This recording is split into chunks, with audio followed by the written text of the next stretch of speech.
Mga kapatid, magandang gabi po sa inyong lahat. Sasagot lamang po ako sa ilang mga tanong dito po sa comment section ng aking mga vlog. Mahirap po kasing sagutin sa ilang maiksing pangungusap lang, samantalang yung tanong niya napaka-general. Kaya po hindi naman talaga kayang sagutin lang yung sa comment section din yung mga ibinabato po sa aking mga tanong. Ito po ang tanong ni The Producer 6556. Sabi po niya, hindi advisable ang EV dahil kulang ang infrastructure sa charging station. Sabay emoji na tumatawa. Paano ka sigurado na yung plan mo kung saan mag-charge sira pagdating mo? Tawa na naman, emoji. Di patay na. Sabi niya gano'n, patay na. Kasi po, nabanggit ko doon sa isang vlog ko na dapat kung ikaw ay magkakaroon ng electric vehicle, ay plaplanuhin mo yung mga pupuntahan mo. Ito po ay yung mga maliliit na EV at mga short range lang po yung kaya niyan takbuhin.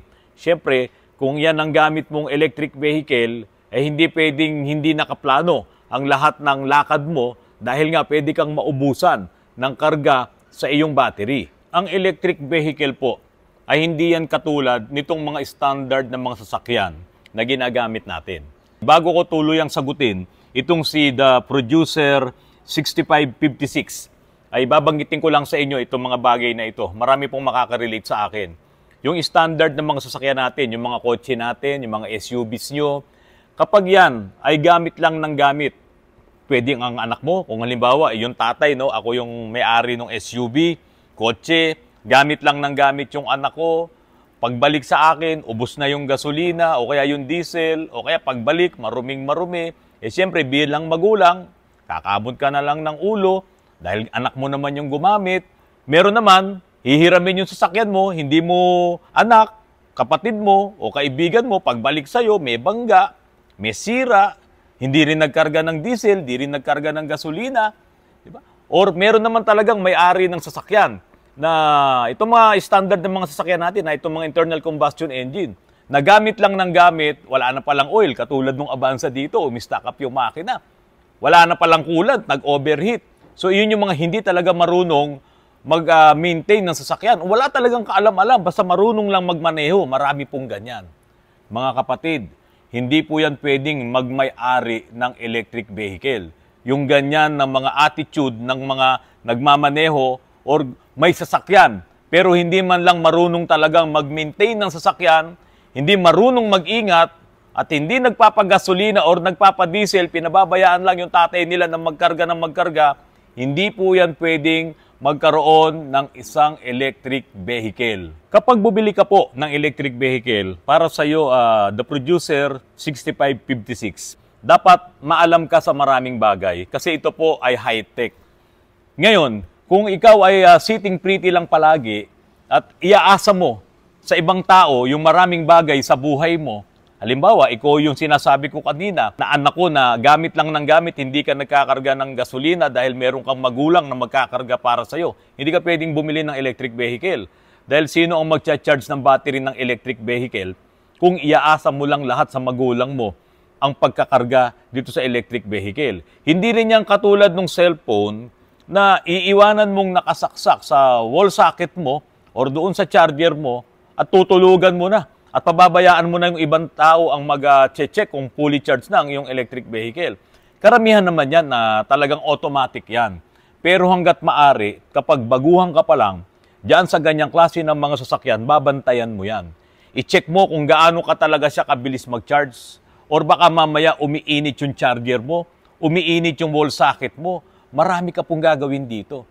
Dahil nga, bago itong technology, hindi pwede dito yung mga ito, katulad nitong mga nagko-comment na to, na hindi daw pasado or hindi daw pwede sa Pilipinas ang electric vehicle. Ang totoo doon, hindi pwede sa inyo kapag ganyan ang attitude nyo ang electric vehicle.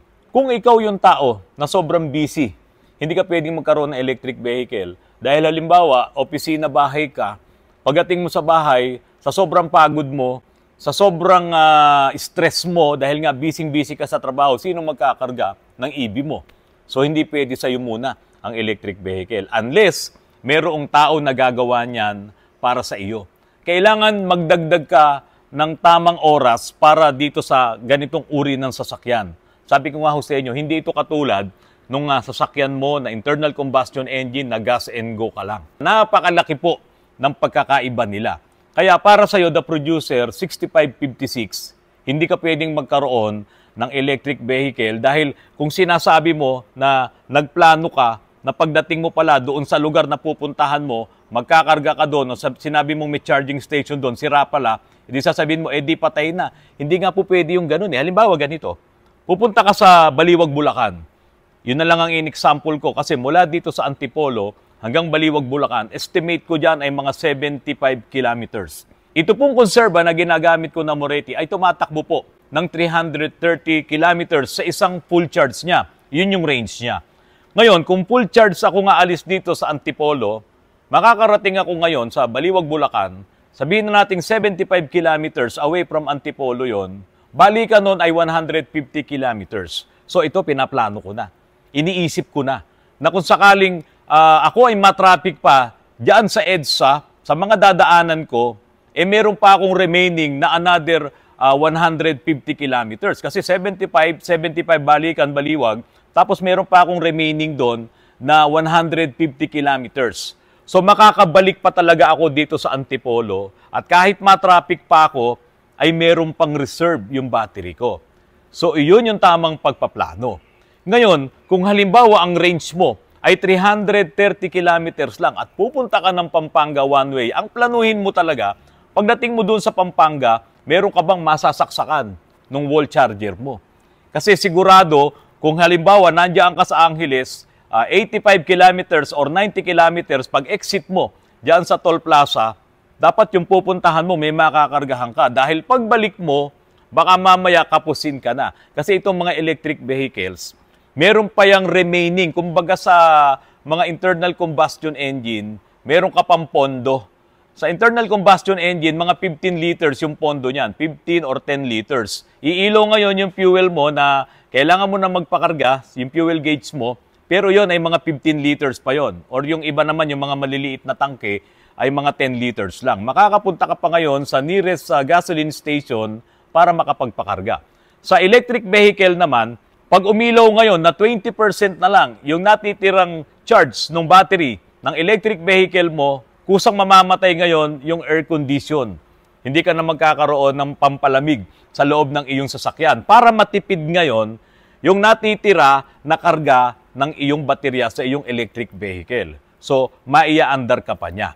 Ngayon, yung mga electric vehicle na mga fast charging, iyan po kasi ay nagre-require talaga ng mga DC charger sa mga gasoline station. Karamihan po sa mga Shell gasoline station, meron po. At sa mga SM malls, merong mga charger ng mga fast charging na yan. Ngayon itong Moretti na ipinakita ko sa inyo, yung Conserva, meron siyang sarili talaga na wall charger. Para lang cellphone. Pero siyempre, iba naman yung sa cellphone, mga maliliit lang ang charger nun. Iyon kasi medyo malaki. At iyon po ay 12 kilowatts yung kaya niyang ikarga doon sa battery. Ngayon, the producer 6056.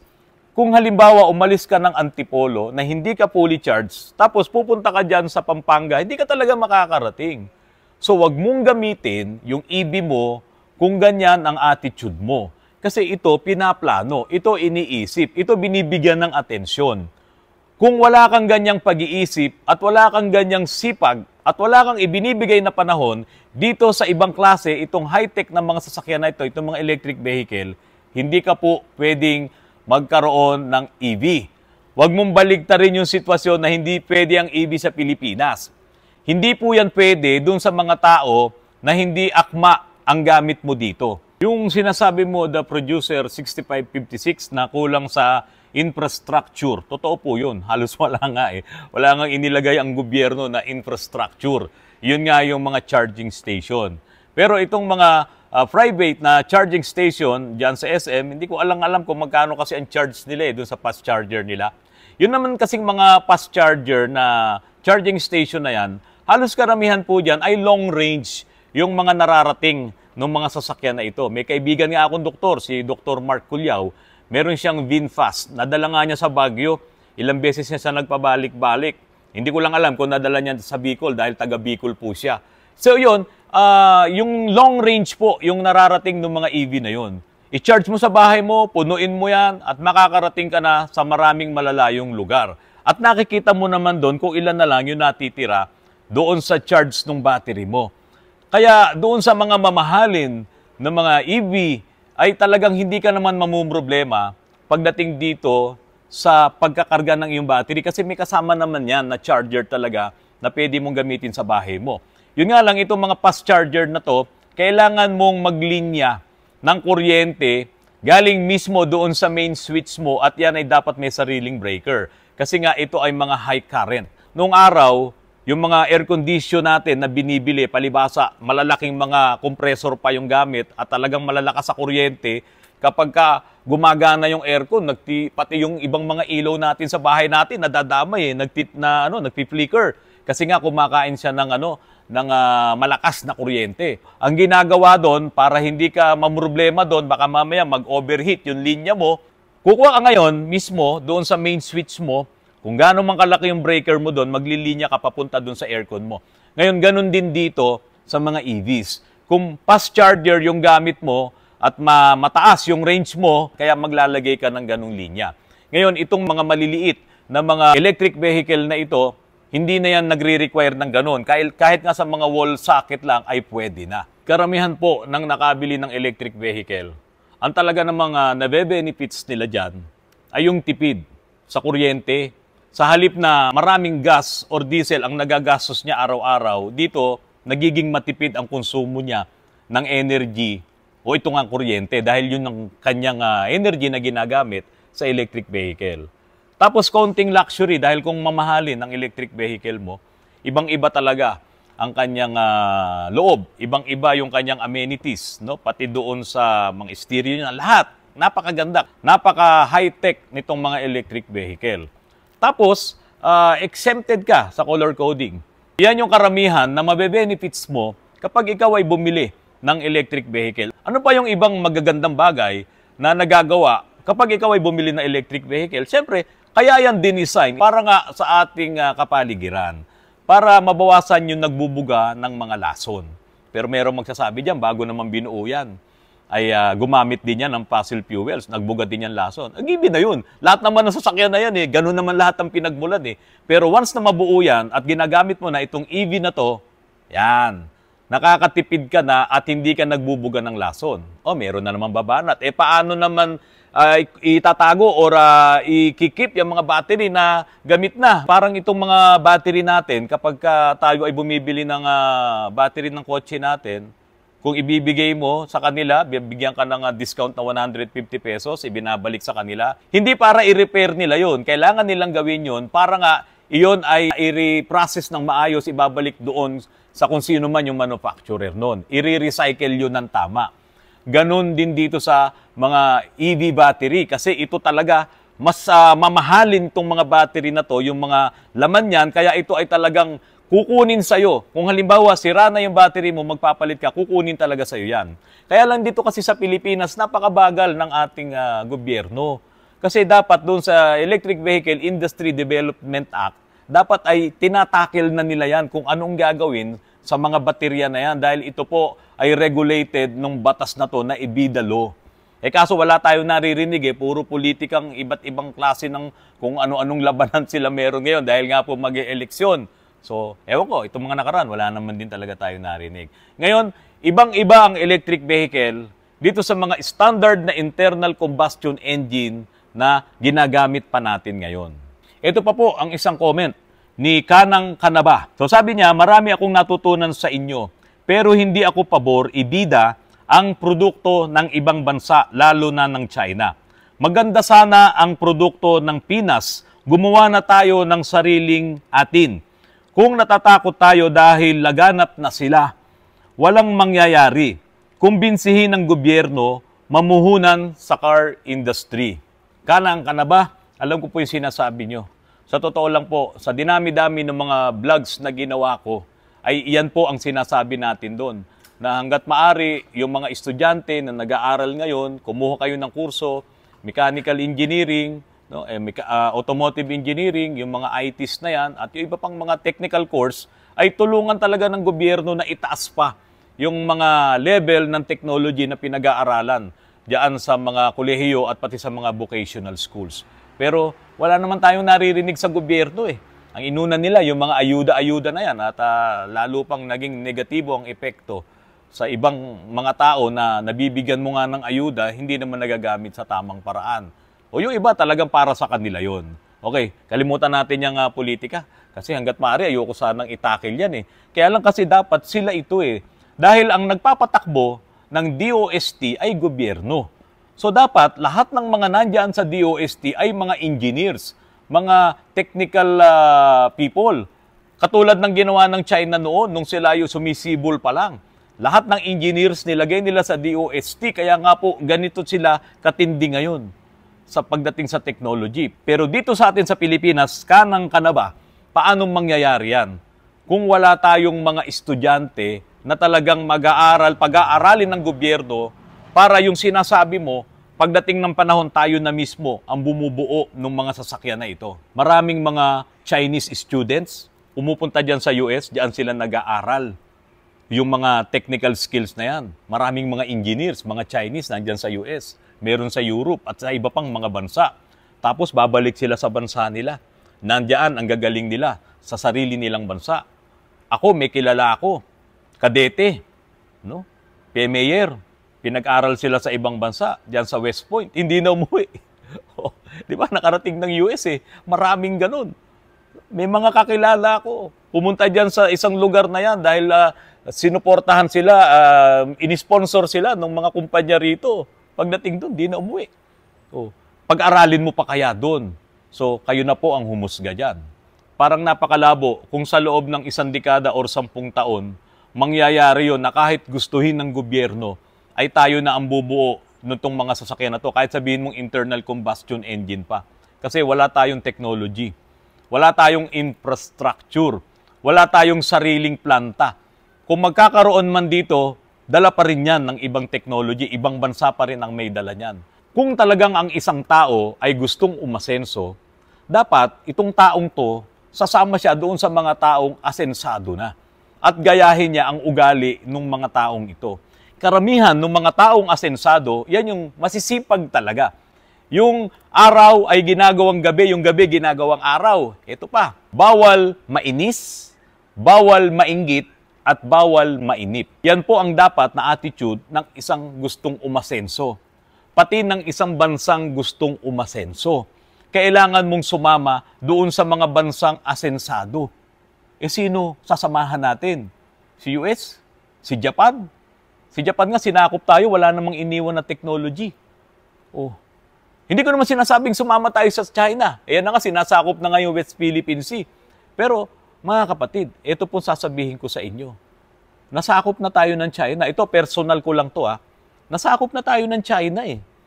Biro mo, pati yung gasolina natin, pati yung mga diesel natin, diyan nang gagaling sa China. 24% ng ini-import nating petroleum products ay galing sa China. Isa sila sa may pinakamalaki na ipinadadala or ini-export sa atin. Kaya kung sinasabi nyo na hindi ako bibili, hindi ko ipapatronize itong mga produkto ng China, nagkakamali po kayo.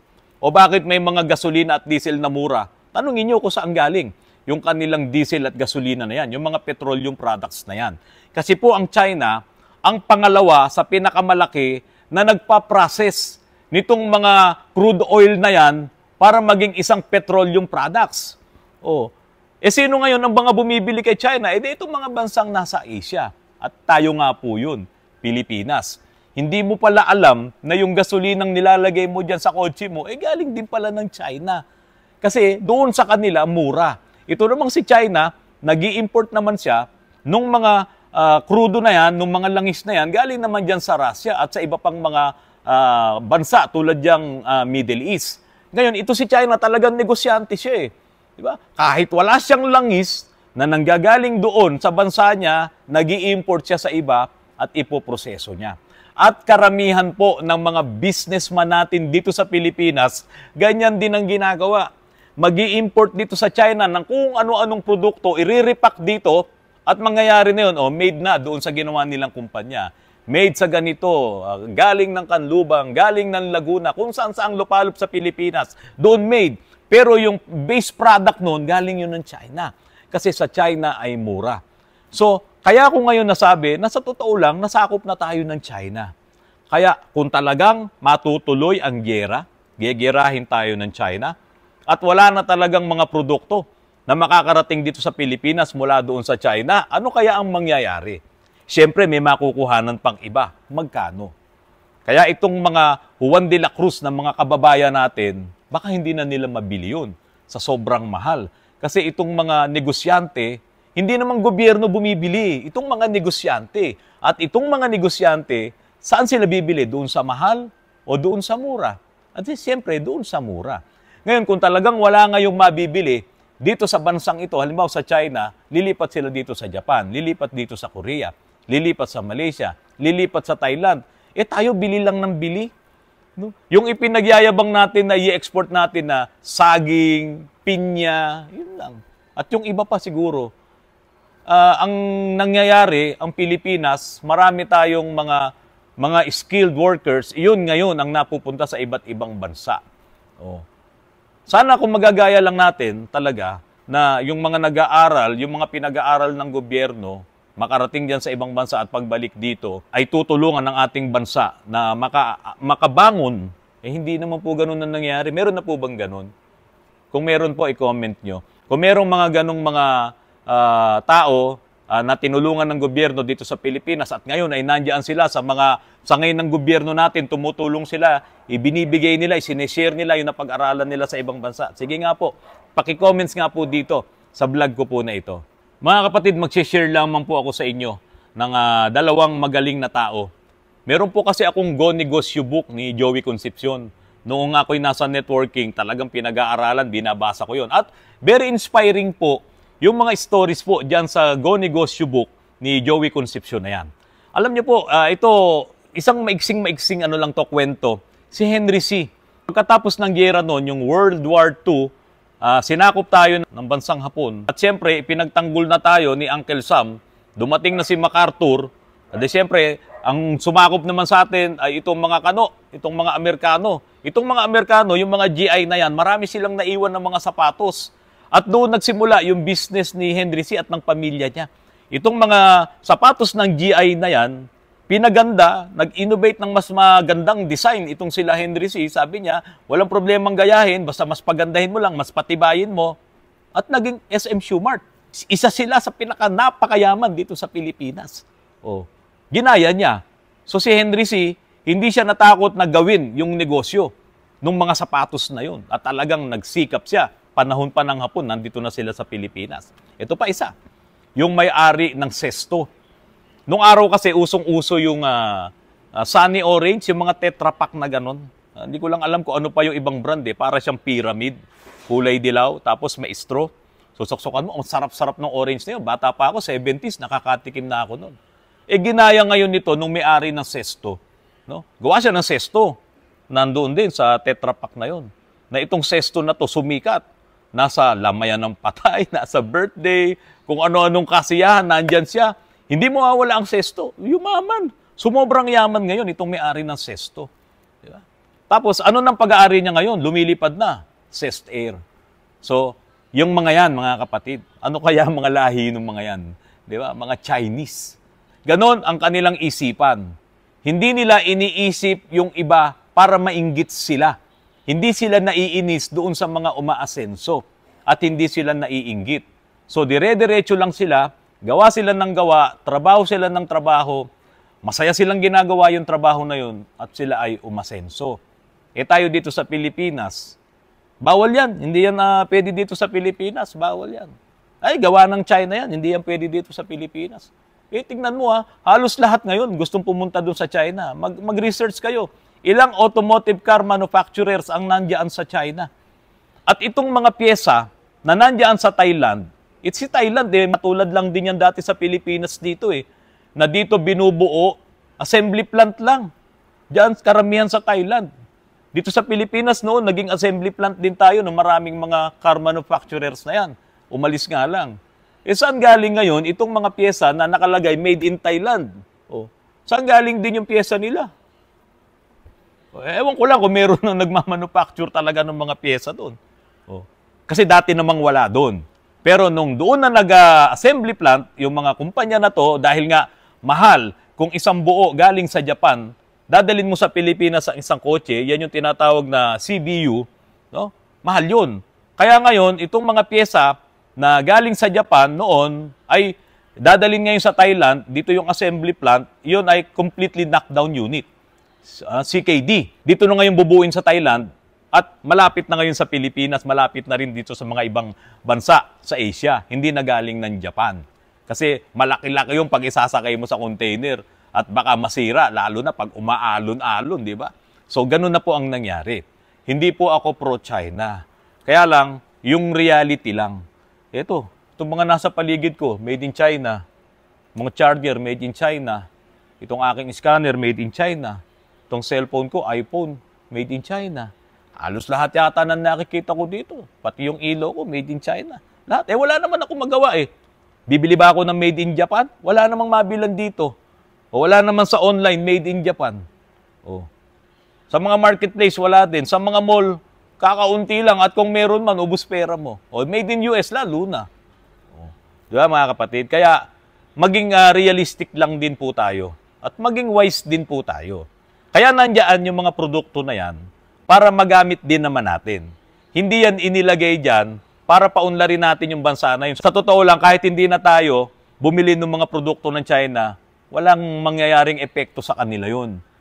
Ngayon, yung mga binibili natin dyan, palibhasa mura, ang kumikita itong mga negosyante dito sa Pilipinas. Yung ilang bilyon na yan na ini-import ng Pilipinas dyan sa China. Mga kapatid, wag po kayong magagalit sa akin. Ulitin ko, hindi po ako pro-China. Realistic lang po tayo sa mga nangyayari sa paligid natin at sa bansa natin. At ngayon, na ang iniisip ng gobyerno, puro politiko, dapat po ay yung kapayapaan, wala, ang gulo-gulo nila. Kaya po, ako, kasama ng mga kapatid namin sa pananampalataya, sa January 13 po, nandyan po kami sa Liwasang Bonifacio para po sa isang mapayapang rally. Peace rally po yan. Yung mga gusto pong sumama, kung gusto niyo pong sumama, magkita-kita po tayo doon sa Liwasang Bonifacio sa January 13. Next Monday po yan. Sana po ay makasama po kayo. Mga kapatid, magandang gabi at maraming salamat po sa inyong lahat.